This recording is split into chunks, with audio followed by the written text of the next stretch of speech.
कभी सोचा है कि कुछ इमारतें सिर्फ ईंट और पत्थर से नहीं बल्कि सितारों और संख्याओं से भी बनी होती हैं?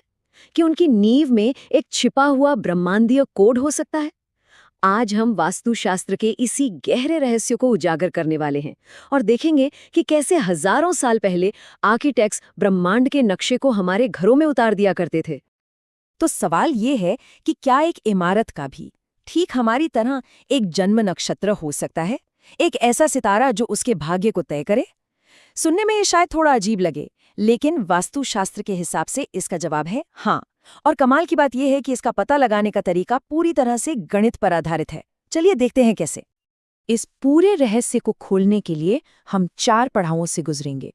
सबसे पहले हम वास्तु और ज्योतिष के बीच के गहरे कनेक्शन को समझेंगे, फिर हम सीधे इसके पीछे के गणित में उतरेंगे और फिर देखेंगे कि कैसे एक साधारण सा एरिया हमें एक नक्षत्र तक ले जाता है, और आखिर में हम जानेंगे कि इन सभी संख्याओं का असली मतलब क्या है। तो चलिए पहले पड़ाव से ही शुरू करते हैं, वास्तु का ज्योतिष से संबंध। आखिर एक इमारत की दीवारों का तारों से क्या लेना देना हो सकता है? ये कनेक्शन बनता कैसे है? देखिए, वास्तुशास्त्र सिर्फ डिजाइन और बनावट की कोई किताब नहीं है। ये एक प्राचीन विज्ञान है जिसका एक ही लक्ष्य है, ऐसी जगह बनाना जो सिर्फ रहने के लिए सुंदर न हो बल्कि ब्रह्मांड की ऊर्जाओं के साथ एक तालमेल में हो। इसका मकसद है शांति और समृद्धि को आर्किटेक्चर के जरिए अपनी ओर खींचना। और इसका जो मूल सिद्धांत है वो ये है कि इमारत की कोई भी माप अंदाजे से नहीं ली जाती। हर एक इंच, हर दरवाजे का अनुपात ज्योतिष से निकली एक बहुत ही सटीक गणना पर आधारित होता है, और यही गणित है जो वास्तुकला और ज्योतिष के बीच एक पुल का काम करता है। और ये प्रक्रिया कितनी ज्यादा डिटेल्ड है, इसका अंदाजा आप इस लिस्ट से लगा सकते हैं। किसी भी इमारत के लिए 21 से भी ज्यादा फैक्टर्स का विश्लेषण किया जाता है, जिनमें से ये कुछ खास हैं। क्षेत्रफल से लेकर नक्षत्र और दिशा तक हर एक चीज की गणना की जाती है ताकि एक ऐसी इमारत बने जो हर लिहाज से शुभ मानी जाए। तो चलिए अब सिद्धांत से हटकर प्रैक्टिकल पर आते हैं। अब हम एक असली उदाहरण लेंगे और देखेंगे कि ये सारी संख्याएं कागज से निकलकर कैसे एक इमारत की आत्मा बन जाती है। मान लेते हैं कि हमें n डायमेंशंस वाली एक इमारत बनानी है।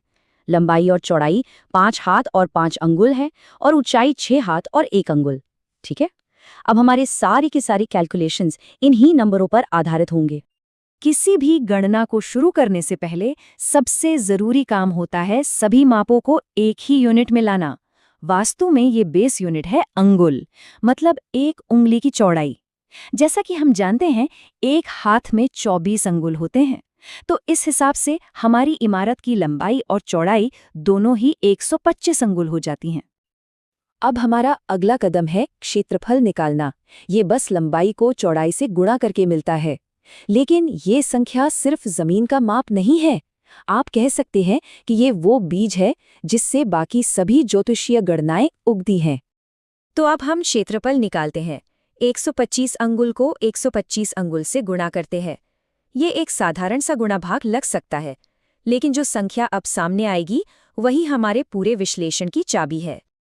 और नतीजा आता है 15,625।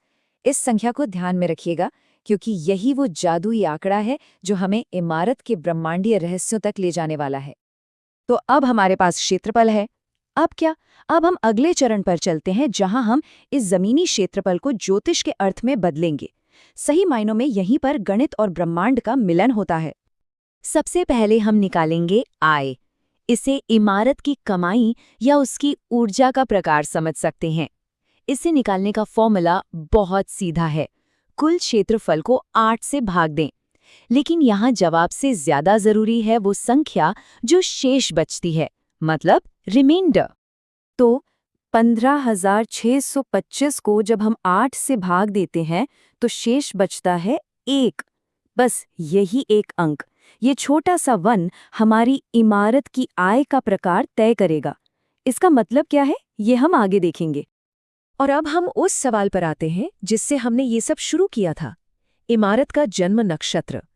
इसे निकालने की प्रक्रिया थोड़ी सी ज्यादा कॉम्प्लेक्स है। इसमें 2 स्टेप्स हैं, लेकिन ये हमें सीधे इमारत के ज्योतिषीय दिल तक ले जाती है। अब ये गणना कैसे होती है, इसे जरा ध्यान से समझिएगा।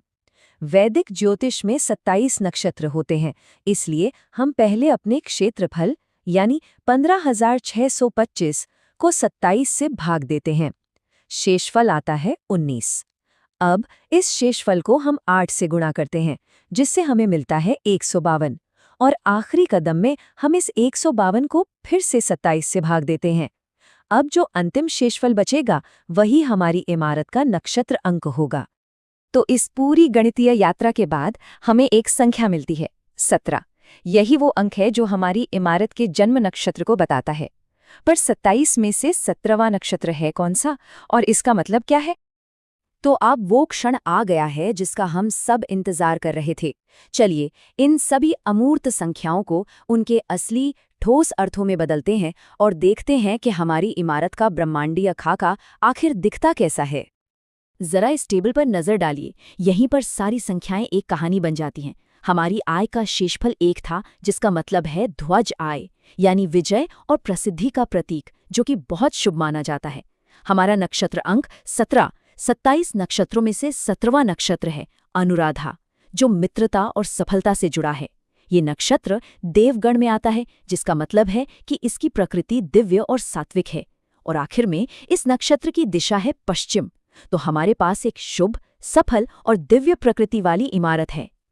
तो असल में सार ये है, वास्तुशास्त्र के लिए गणित सिर्फ नंबर नहीं है, ये एक भाषा है, एक जरिया है जिससे हम अपनी बनाई हुई दुनिया को ब्रह्मांड की लय के साथ जोड़ते हैं।